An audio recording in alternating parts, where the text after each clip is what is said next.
عاشق صادق پر نگاہ کرم ڈالتے ہیں اور حضرت عاصی پیا کے لیے ان کے والد کو ان کے روبرو رکھ دیتے ہیں. لو بیٹا اپنے باپ کی زیارت کر لو. اب جب ابا حضور ان کے آئے, غریب نواز کی نگاہ عنایت اٹھی اور حضرت فیض العارفین کے لیے جب آئے تو کیا کہا, اب وہ مجھے چونکہ بھوجپوری نہیں آتی ہے تو میں اردو میں اس کا ٹرانسلیٹ کر دیتا ہوں. بھوجپوری میں حضرت شاہ عبد اللطیف نے حضرت فیض العارفین کو, اپنے بچے کو مخاطب کیا, آپ کے پیر کو مخاطب کیا اور مخاطب کر کے کہا کہ غلام عاصی کیوں رو رہے ہو, تم نے مجھے اس وقت زحمت دی جبکہ میری ڈیوٹی خراسان میں لگی. میری ڈیوٹی کہاں لگی ہے؟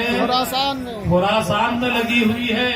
بیٹا تیری محبت مجھے یہاں کھینچ لائی اور غریب نواز کا حکم کھینچ لایا. بات پتا کیا چلا, اللہ والے مر کر مٹی میں نہیں ملتے, وہ تو فقط ٹرانسفر ہوتے. انتقال کا کبھی معنی دیکھیں ڈکشنری میں, لوگ سمجھتے ہیں مر کر مٹی میں مل جانا. یہ کون سے دارالعلوم سے پڑھ کے آئے مجھے پتا نہیں. ارے چھوٹی سی 5ویں کلاس میں پڑھنے والے بچے کو لاؤ جو انگلش میڈیم اسکول میں پڑھتا ہے, اس بچے سے پوچھو کہ بیٹا ٹرانسفر مینس کیا ہوتا ہے, ٹرانسفر کا کیا مطلب ہوتا ہے. اسی ٹرانسفر کو تو انگریزی میں انتقال کہتے ہیں. انتقال کا معنی ہوتا ہے شفٹ ہونا, ایک جگہ سے دوسری جگہ منتقل ہونا. مثلا ایک شخص ہے جو گورنمنٹ جاب میں ہے, کولکاتہ میں ہے, مثلا آپ ہی کے شہر میں ہمارے عزیز ہیں پریزیڈنسی یونیورسٹی میں ڈاکٹر سجاد صاحب, تو ڈاکٹر سجاد صاحب ابھی پریزیڈنسی یونیورسٹی میں ہیں. کل ہو کر کے گورنمنٹ ان کو یہاں سے جامعہ ملیہ بھیج دے. ہم نے کہا کہ بھائی ڈاکٹر صاحب کا یہاں سے دہلی کے لیے انتقال ہو گیا, تو کیا مطلب ڈاکٹر سجاد صاحب مر کر مٹی میں مل گئے؟ نعوذ باللہ, ایسا تو نہیں ہے. تو ایک اللہ والا, ایک مومن مر کر مٹی میں نہیں ملتا, تو نبی مر کر مٹی میں کیسے مل سکتا ہے؟ ان اللہ حرم علی الارض ان تاکل اجساد الانبیاء فنبی اللہ حی یرزق. میرے نبی نے فرمایا کہ اللہ نے زمین پر حرام کر دیا ہے کہ یہ زمین نبی کے جسم کو کھائے.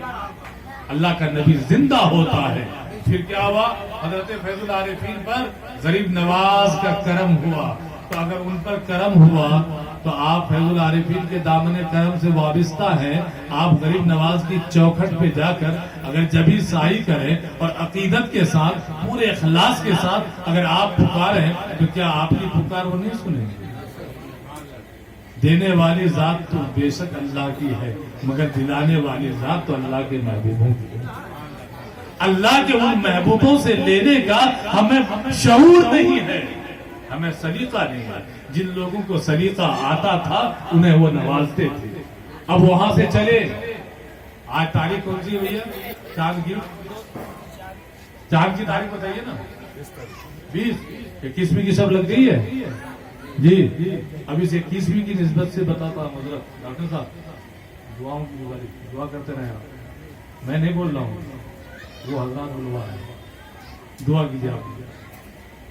آج 21ویں ہے, مولا علی کی شہادت تو ہے ہی, شہادت مولائے کائنات کی شب ہے. اور ایک اور بات بتا دوں, یہی وہ مقدس شب ہے جس شب میں حضرت فیض العارفین کو وہاں سے برکتیں ملنے تھیں.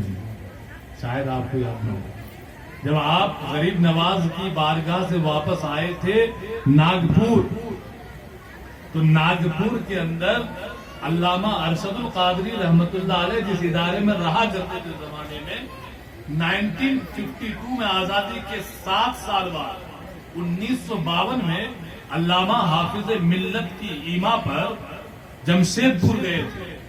اور اسی 52 کے اوائل میں, یعنی شروعاتی دور میں, حضرت فیض العارفین ناگپور میں جب پہنچے, کہاں سے؟ اجمیر معلیٰ سے.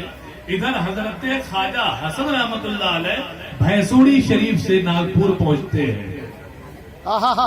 کہاں؟ حضرت علامہ ارشد القادری کے ادارے میں. یہی وہ رات ہے جی, آج کی رات کوئی معمولی رات نہیں ہے جی. اس میں سب تھی, دیکھیے ضیاء اللطیف جی جوہر لطیف صاحب کو بھی یاد آ گیا. واہ واہ یاد آ تصدیق گیا فرما بہت رہے اچھا. ہماری بات. جی 21 میں ادھر. ٹھیک ہے. اب دیکھیے آج کی شب صوفی صاحب کہاں گئے جوہر صاحب؟ ارے جوہر صاحب آپ نے محفل بھی سجائی تو کیسی شب میں کیسی کیسی نسبتیں آج کی رات کو. مولائے کائنات امام الاولیاء سیدنا ابو طالب کے بیٹے سیدنا مولائے کائنات شیر خدا علی المرتضیٰ کی شہادت کی شب تو ہے ہی, وہیں آپ کے ہمارے مخدوم گرامی فیض العارفین کو برکات حسن ملنے کی شب ہے, برکات ابو الولائی ملنے کی شب ہے. نعرے تکبیر، نعرے رسالت، پیر و مرشد. جہانگیری فیضان, ابو الولائی فیضان, نقش بندی فیضان, قادری چشتی سہروردی فیضان, یہ سارے فیضان جو ملے وہ آج ہی کی تو سب ہے. اور سنو اللہ نے دلایا تو کیسی مبارک ہستی کے دستے مبارک سے, اور وہ بھی انہوں نے خود نہیں دیا جی. ایک آلے رسول کے حکم پر ایک آلے رسول دے رہا ہے. سبحان اللہ. ایک آلے رسول کون ہے دلانے والے اور دینے والے کون ہے؟ سنیے. علامہ ارشد سے کہتے ہیں حضرت خواجہ حسن کہ تمہارے بھائی کو بلواؤ, غلام آصف میاں کو. جی غلام آصف میاں کہتے ہیں کہ مجھے بلوایا گیا, کیا نام ہے, گانجا کھیت. میں وہاں تھا. حضرت آصف میاں کہتے ہیں گانجا کھیت سے وہاں آیا.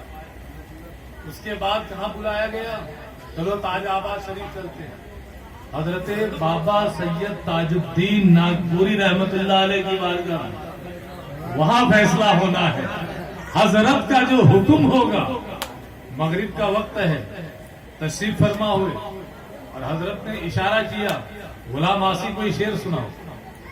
غزل سننے کا من کر رہا ہوگا, اور صوفیہ تو جانتے ہیں آپ کہ غزل یہ محفل سما ان کی غذا ہوتی ہے. ایک شعر پڑھا تھا, صرف ایک شعر. اس ایک شعر نے ایسی وجدانی کیفیت تاری کی خواجہ حسن پر کہ لوگ چیخیں مار مار کر رونے لگے. رات بھر آہو بکا میں گزار دی, پوری رات آہو بکا میں گزار دی.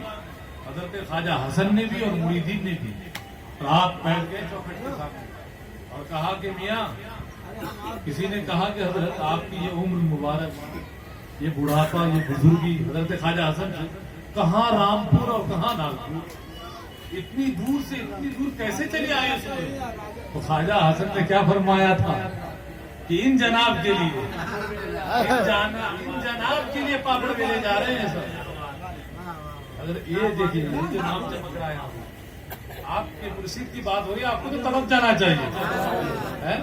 ان جناب کے لیے پاپڑ میلے جا رہے ہیں. اور پھر حضرت بابا سید تاج الدین ناگپوری کی جانب مراقبہ کیا, اور پھر مراقبے میں جو کچھ ان پر واضح ہوا, کیونکہ اللہ والے وہ کہتے ہیں نا کہ الٹے ہی چال چلتے ہیں دیوان گانے عشق, آنکھوں کو بند کرتے ہیں دیدار کے لیے. وہ آنکھیں, ہم آنکھیں بند کریں تو ہم سے سب کچھ غائب ہو جاتی ہے, اور وہ آنکھیں بند کر لیں تو سامنے والے, آگے والے, پیچھے والے, نیچے والے, اوپر والے سب ان پہ کھل جاتے ہیں, سب جہات کھل جاتی ہیں. مراقبے میں حضرت سیدنا تاج الدین ناگپوری رحمت اللہ علیہ نے اجازت مرحمت فرما دی. میرے حسن, میرے آسی کو نواز دیا, ایسا نوازا کہ دیکھیے بھیا, آج تک بابا تاج الدین ناگپوری کا فیضان, حضرت خواجہ حسن کا فیضان, حضرت میر ابو العلا کا فیضان, حضرت خواجہ نقش بند کا فیضان, حضرت شاہ سہرورد کا فیضان, حضرت غوث الاعظم کا فیضان, حضرت فیض العارفین کے توسل سے بٹ رہا ہے کہ نہیں بٹ رہا ہے؟ وہ بٹوا رہے ہیں تو بٹ رہا ہے. بھائی میں ناقص صحیح, لیکن میرے بڑے اگر کامل ہیں تو ہم تو ان کے دامن سے جڑ کر پار ہو جائیں گے نا. لیکن آپ لوگوں سے گزارش ہے کہ آپ یہ سوچ کر کہ ہم اگر ایسا کچھ والذین اذا انفقوا, یہ بات کر رہا تھا, لم یسرفوا ولم یقتروا وکان بین ذلک قواما. تو اللہ کے نیک بندوں کی ایک پہچان کیا ہے کہ وہ خرچ کرنے کے معاملے میں درمیانی راستہ اپنائیں. وقت شاید مکمل ہو رہا ہے. ابھی آپ نے کئی سارے پروگرام جو ہیں اور میں تو حضرت بھی واقف ہیں اور حضرت بھی واقف ہیں اور محفل میں بھی چند ایک لوگ ہوں گے کہ اگر میں اللہ کے فضل کی بات ہے, میرا اس میں کوئی عمل نہیں ہے, یہ فضل مولا ہے کہ اگر میں بولنا چاہوں تو رب کی عطا سے صبح تک بولوں. آپ کے مرشد پر, آپ کے مرشد خانے پر, آپ کے مرشد کے مرشد کے مرشد اللہ کا کرم ہے اس معاملے میں. لیکن آپ کے پاس وقت نہیں ہے. پھر کبھی ملاقات ہوگی تو انشاءاللہ بقیہ باتیں ہوں گی. لیکن آپ سے گزارش یہ کر رہا ہوں کہ اللہ کے واسطے یہ لڑائیاں ختم کیجیے. ابھی محبوب میاں نے ایک بات کہی تھی کہ صوفی جو ہے سب سے مل جل کر رہتا ہے. بہت اچھی بات ہے. مسجد کی پہچان بتائیے کس سے ہے؟ یہ مسجد ہے, سمجھ میں آ گیا, مسلمانوں کی ہے نا. لیکن آپ کو بھیا بات بہت آگے نکل گئی. یہ فلاں مسلک والوں کی ہے, فلاں مسلک والوں, پھر ایک ایک مسلک میں 72 کہتے ہو, سمجھ رہے ہیں. تو اب وہاں تو یہ وہ نہیں آ سکتے, وہ نہیں آ سکتے. اچھا اب آ جائے چرچ میں چلے جائیے, عیسائیوں کی عبادت گاہ, گرودوارا سمجھ میں آ گیا, سکھ بھائیوں کی عبادت گاہ ہے, مندر سناتنیوں کی عبادت گاہ ہے.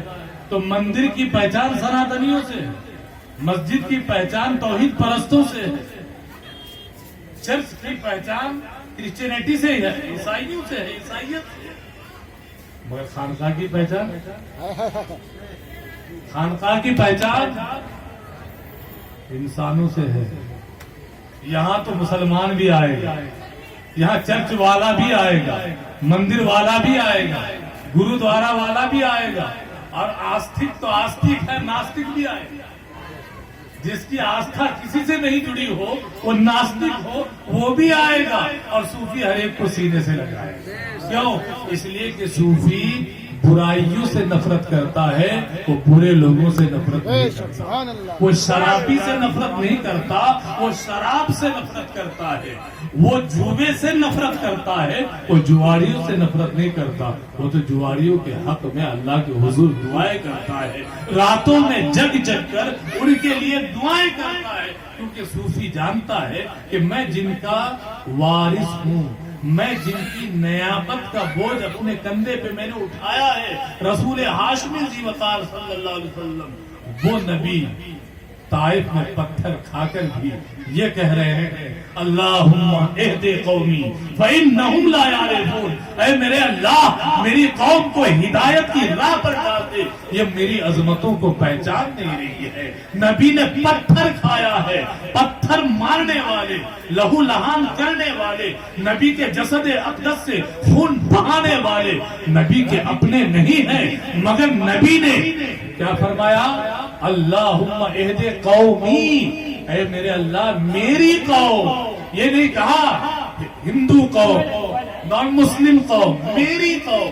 اے اللہ میری اس قوم کو ہدایت عطا فرما. کیوں؟ فإنہم لا یعرفون. اللہ یہ میری ورفعنا لک ذکرک کا جو تو نے مجھے مقام عطا کیا ہے اس کی معرفت انہیں حاصل نہیں ہے. تو ایک صوفی نبی کی سنت پر عمل کرتے ہوئے گالیاں سن کر بھی دعائیں دیتا ہے. لہذا آپ حضرات اپنے مرشد کے طریقے پر چلیں, بزرگوں کے طریقے پر چلیں. حضرت فیض العارفین کے والد نے اللہ سے صرف اس لیے ایک دعا مانگی تھی کہ مولا میری زبان چھین لے, اس زبان سے تیری مخلوق کو میں نے تکلیف پہنچائی ہے. کہ دھنباد کے اندر استنجا کرنے کے لیے گئے تھے آپ, آخری زمانے میں آپ کو سلسل بول کی بیماری ہو گئی تھی, قطرے آنے کی بیماری. دھنباد اسٹیشن کے پاس جو مسجد ہے وہاں پہ آپ گئے, اور ایک بندہ کو استنجا کر رہا تھا پہلے سے, اس نے غیر معمولی تاخیر کر دی. حضرت کو غصہ آ گیا, فیض العارفین کے والد محترم کا واقعہ, غصہ آ گیا.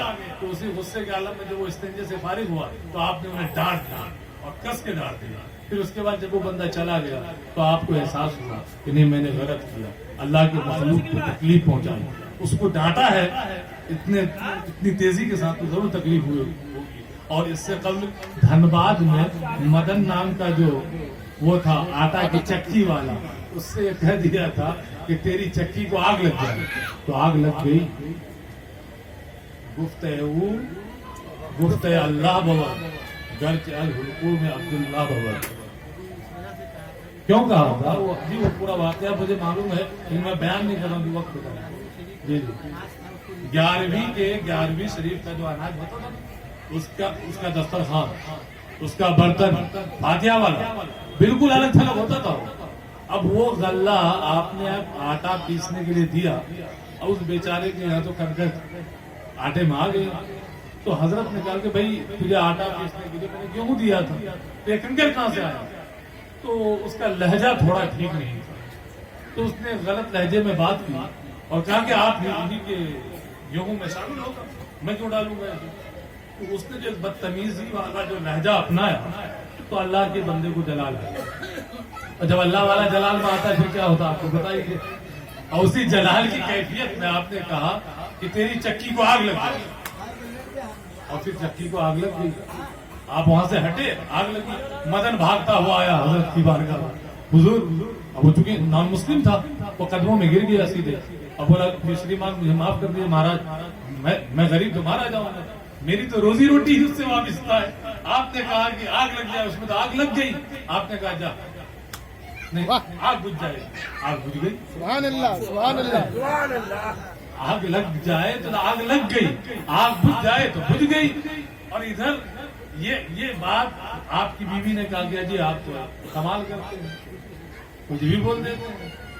بیگم تو ظاہر سی بات ہے کسی کی بھی ہو, آپ کی ہماری کسی کی بھی, تو بیگم تھوڑا چونکہ اوپن ہوتی ہے, کھلی ہوتی ہے. یہ آپ نے کیا کر دیا, اس غریب کا آپ نے جو ہے اس کی روزی روٹی کا ذریعہ ختم کر دیا. تو اس کے بعد ایک واقعہ یہ کہ وہ دھنباد والا, تو آپ نے اللہ سے کہا کہ اللہ یہ زبان ہی تھی, نہ زبان رہے گی, نہ کسی کو ڈانٹوں گا.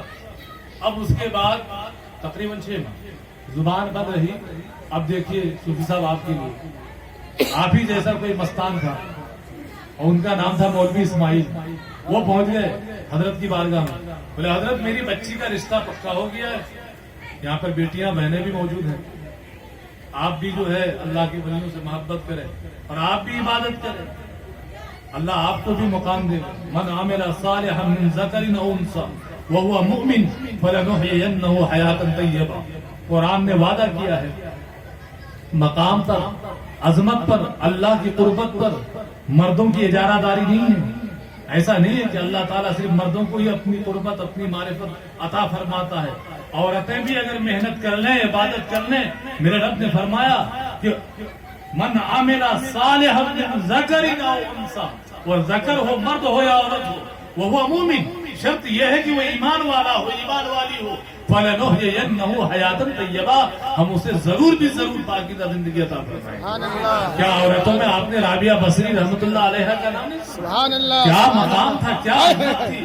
ارے خواجہ حسن بصری جو امام الاولیاء مولائے کائنات کے مرید ہیں, مولائے کائنات کے شاگرد ہیں, وہ خواجہ حسن بصری رابعہ بصری سے ملنے جایا کرتے. سبحان اللہ. سوچے کیا مقام ہوگا.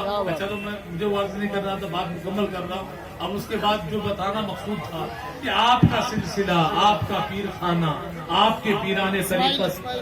جی اسماعیل صاحب جب ہاں وہ جو سبق دیے. اب اسماعیل صاحب آئے, بولے حضور بیٹی کا رشتہ پکا ہو گیا, نکاح آپ نے پڑھانا ہے. حضور تو بول ہی نہیں رہے, نکاح پڑھانے کے لیے بولنا پڑے گا. ٹھیک ہے.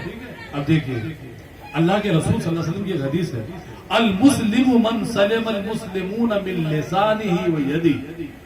مسلمان وہ ہے جس کی زبان سے اور جس کے ہاتھ سے دوسرا مسلمان محفوظ رہے.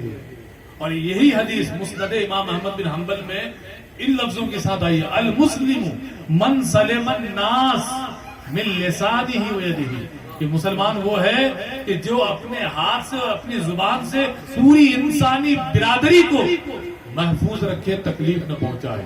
تو فیض العارفین کے والد نے اپنی زبان بندی کی دعا کر کے نبی کی اس حدیث پر عمل کر کے دکھایا کہ دیکھو اسلام تب مکمل ہوتا ہے جب زبان سے کسی کو تکلیف نہ پہنچائی جائے, لہذا میں زبان بند کر لوں گا. اور دوسری جانب کیونکہ رسول اللہ یہ بھی فرماتے ہیں کہ ایک مومن دوسرے مومن کی دل جوئی کرتا ہے,